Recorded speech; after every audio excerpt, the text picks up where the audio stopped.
नमस्कार दोस्तों, मैं अंशु शर्मा स्वागत करता हूं आपका आपके अपने चैनल ब्रेनिक एजुकेशन केमिस्ट्री में।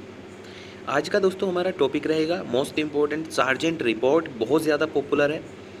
1944 में ये सार्जेंट रिपोर्ट जॉन सार्जेंट ने अपनी प्रस्तुत की थी। उसी के नाम पे इसको जो सार्जेंट रिपोर्ट 1944 बोला जाता है। Clear guys. अच्छा, इस रिपोर्ट का बहुत इम्पोर्टेंट रोल रहा है जो गांधी जी की वर्धा शिक्षा योजना 1937 थी।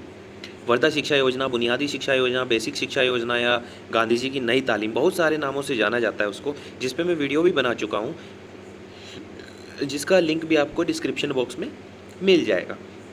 ठीक है ना। सो वर्धा शिक्षा योजना के फेल होने का एक रीज़न, मतलब बहुत सारे रीजंस थे, लेकिन उनमें से एक जो रीज़न था वो सार्जेंट रिपोर्ट को भी माना जाता है। सो उसी पे आज हम प्रकाश डालेंगे कि सार्जेंट रिपोर्ट वास्तव में थी क्या।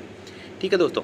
तो जॉन सार्जेंट नाम का व्यक्ति था जो कि सरकार का शैक्षिक सलाहकार था, है ना। भाई थे तो गलत लिख दिया, क्योंकि इन्होंने तो नुकसान ही किया हमारा, सब अंग्रेज़ों ने मिलके। ठीक है ना, पर चलो कोई बात नहीं। नेक्स्ट पॉइंट है, सार्जेंट योजना का निर्माण central advisory board of education ने किया था। ये एक एजुकेशन का बोर्ड था जिसमें जॉन सार्जेंट भी वहाँ पे कार्य करता था। सो उसी के नाम पे ये सार्जेंट रिपोर्ट माना गया। हालांकि सदस्य तो और भी थे इसके, क्योंकि एनालिसिस करना है, अकेला आदमी तो कुछ कर नहीं पाएगा। ठीक है ना। सो लेकिन जो अध्यक्ष था मेन, वो जॉन सार्जेंट था। ठीक है ना। तो इसके मुख्य सुझाव देखते थे कि इस रिपोर्ट में कहा क्या गया था, इस रिपोर्ट में क्या बोला गया था। पॉइंट नंबर 1, 3 से 6 वर्ष तक पूर्व माध्यमिक शिक्षा दी जाए और 6 से 11 वर्ष तक निशुल्क, सार्वभौमिक और अनिवार्य प्रारंभिक शिक्षा, जो प्राइमरी एजुकेशन थी वो 6 से 11 वर्ष तक दी जाए। वो निशुल्क होनी चाहिए, वो अनिवार्य भी होनी चाहिए। इसका मतलब था कि जो साक्षरता मिशन है, एक तरीके से कह लो, ठीक है ना। सो उसको इम्प्रूव करना, लिटरेसी रेट को इम्प्रूव करना था, साक्षरता को इम्प्रूव करना था कि कोई अनपढ़ न रह जाए।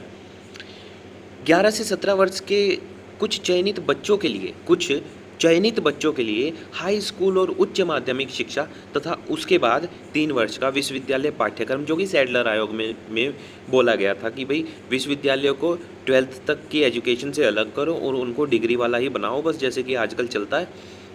ठीक है ना। तो ऐसे ही इसने बोला गया कि भैया 6 से 11 वर्ष तक निशुल्क, वापस से रिपीट करता हूँ मैं, 3 से 6 वर्ष तक पूर्व प्राइमरी, है ना, पूर्व प्राथमिक, 6 से 11 वर्ष तक प्राथमिक, 11 से 17 वर्ष तक कुछ चयनित बच्चों के लिए हाई स्कूल, इंटरमीडिएट और उच्च माध्यमिक शिक्षा जिसको बोला जाता है, और उसके बाद जो है 3 वर्ष का विश्वविद्यालय पाठ्यक्रम रखने की इसमें बात कही गई। नेक्स्ट पॉइंट में बोला गया है कि हाई स्कूली शिक्षा 2 प्रकार की होनी चाहिए, एक शैक्षणिक होनी चाहिए, दूसरी तकनीकी और व्यावसायिक होनी चाहिए। ठीक है।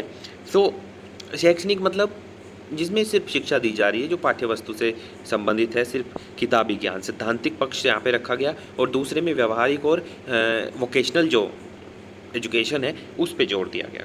ठीक है ना, कि भाई जिनको काम करना है वो काम करें, जिनको आगे शिक्षा लेनी है, विश्वविद्यालय तक जाना है, वो शैक्षणिक परंपरागत शिक्षा ले। नेक्स्ट पॉइंट है कि तकनीकी, वाणिज्यिक और कला संबंधी शिक्षा को पर्याप्त प्रोत्साहन मिले। ठीक है ना। इंटरमीडिएट का उन्मूलन यहाँ पे हुआ। उन्मूलन बोलते हैं एलिमिनेशन को, कि इंटरमीडिएट भैया कुछ खास माना नहीं गया, हाई स्कूल के बाद हाई स्कूल तक यहाँ पे ज़्यादा जोर दिया गया। इनका क्या टारगेट था कि 20 वर्षों में वयस्क निरक्षरता को समाप्त करना, कि आने वाले जो 20 साल हैं, ठीक है। कब ये रिपोर्ट आई थी? 1944 में। ठीक है। तो 1944 से लेके फिर ये बोले थे कि 1964 तक हम सारी जो वयस्क निरक्षरता है, कि बहुत जो बड़े जवान लोग हैं, 20-20 साल के हो गए बूढ़े, है ना, 20 साल का बूढ़ा नहीं होता, तो वो लोग क्या है कि अनपढ़ न रहें। ठीक है, ऐसा कोई भी अनपढ़ न रहे। तो इनका टारगेट था कि अगले 20 सालों में हम वो ख़त्म कर देंगे, लेकिन ऐसा करना आप देख रहे हैं कि अभी भी इम्पॉसिबल है ना। कोई ना कोई तो छूट ही जाता है, एक भी बच्चा छूटा, सुरक्षा चक्र टूटा, इस टाइप से कुछ है। लास्ट पॉइंट है कि शारीरिक और मानसिक रूप से विकलांगों के लिए शिक्षक प्रशिक्षण, शारीरिक शिक्षा और शिक्षा पर बल दिया गया। ठीक है, जो आप दूसरे किसी एक सब्जेक्ट में पढ़ते ना, creating an inclusive education, inclusive school है ना, मतलब उसमें इंक्लूसिव एजुकेशन पढ़ते हैं, समावेशी शिक्षा जो अक्षम बच्चों के लिए होती है, ठीक है ना। तो यहाँ पे उसी चीज़ का ये पक्ष लिया गया कि जो शारीरिक मानसिक रूप से विकलांग बच्चे हैं उनके लिए शिक्षक प्रशिक्षण, शारीरिक शिक्षा और शिक्षा पर बल दिया गया, ठीक है, कि भाई उनको भी पढ़ाना ज़रूरी है। ये मत समझो कि यार यार ये तो मतलब अपंग है तो ये नहीं पढ़ पाएगा, ये तो कुछ खेती बाड़ी या जो भी काम ही कर सकता है वही करेगा, ऐसे मत समझो, ठीक है ना इस टाइम। सो कंक्लूजन क्या है कि इस योजना का उद्देश्य आगामी 40 वर्षों में ब्रिटेन की शिक्षा पद्धति को भारत में लागू करना था। ये ऐसा सोचते थे कि जो ब्रिटेन में जो शिक्षा पद्धति चल रही है वो अगले 40 सालों में, 20 सालों में पहले हम निरक्षरता खत्म कर देंगे, यहाँ पे अनपढ़ जो गिरी है वो सब खत्म हो जाएगी, और उसके बाद में हम अगले 20 सालों में ब्रिटेन में जो शिक्षा पद्धति है वो भारत में लागू कर देंगे। लेकिन भाई भारत एक देश है, कोई ऐसा तो नहीं छोटा मोटा गाँव है कि, ठीक है, तो पहले तो बहुत बड़ा था, अब तो खैर टुकड़े भी हो गए इसके, अलग पाकिस्तान अलग बन गया है ना, बांग्लादेश अलग बन गया, ठीक है ना। सो इतने बड़े देश में शिक्षा पद्धति 100% लागू करना इम्पॉसिबल था कि, ठीक है ना, और हो भी जाता लेकिन इन्होंने फिर आगे कोई इसके लिए योजना वगैरह बनाई नहीं, कोई आयोग नहीं गठित किया, कोई समिति नहीं बैठाई, ठीक है ना। तो ऐसे बिना किसी जो परफेक्ट कार्य है उसके बिना जो है किसी इतनी बड़ी योजना का लागू होना इम्पॉसिबल है, ठीक है ना।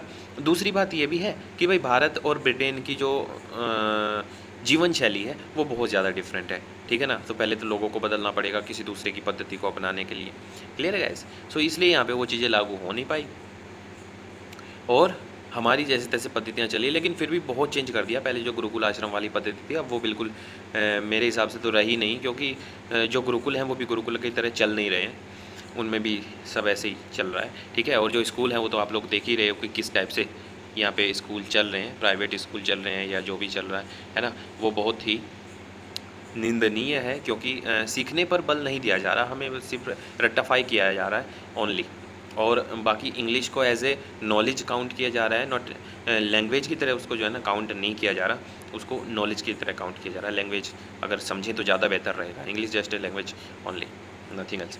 तो दोस्तों सार्जेंट रिपोर्ट 1944 के जो मेन पॉइंट्स थे मैंने यहाँ पे समेटने की कोशिश की है। आई होप आपको समझ आ गया होगा अच्छे से, ठीक है। अगर फिर भी कोई यहाँ पे त्रुटि रह गई है तो आप मुझे कमेंट करिए, मुझे बताइए, ताकि मैं अपनी उस त्रुटि को सुधार सकूँ, संवार सकूँ, क्लियर गाइस। उससे मुझे भी पता चलेगा और मैं उसको और अच्छे से एक्सप्लेन कर दूंगा आपके लिए भी, और नेक्स्ट वीडियो भी बना देंगे, कोई दिक्कत नहीं है, क्लियर गाइस। एक ही मकसद है कि आप अच्छे से पढ़ लें, जितना भी मुझसे हेल्प हो सकती है मैं कर रहा हूँ। सो पढ़ते रहें, आगे बढ़ते रहें, नोट्स बनाते रहें, सीखते रहें, क्योंकि शिक्षा जीवन भर चलने वाली है, लेकिन इस शिक्षा को एक बेहतर ढंग से सीखना हमारे लिए वो हमारा कर्तव्य है, और हमारे लिए भी, हमारे भविष्य के लिए भी बहुत ज़रूरी है, ठीक है दोस्तों। सो आज के लिए बस इतना ही, इस वीडियो को फिनिश करते हैं, मिलते हैं नेक्स्ट वीडियो में कुछ नए पॉइंट्स के साथ। Till then all the best.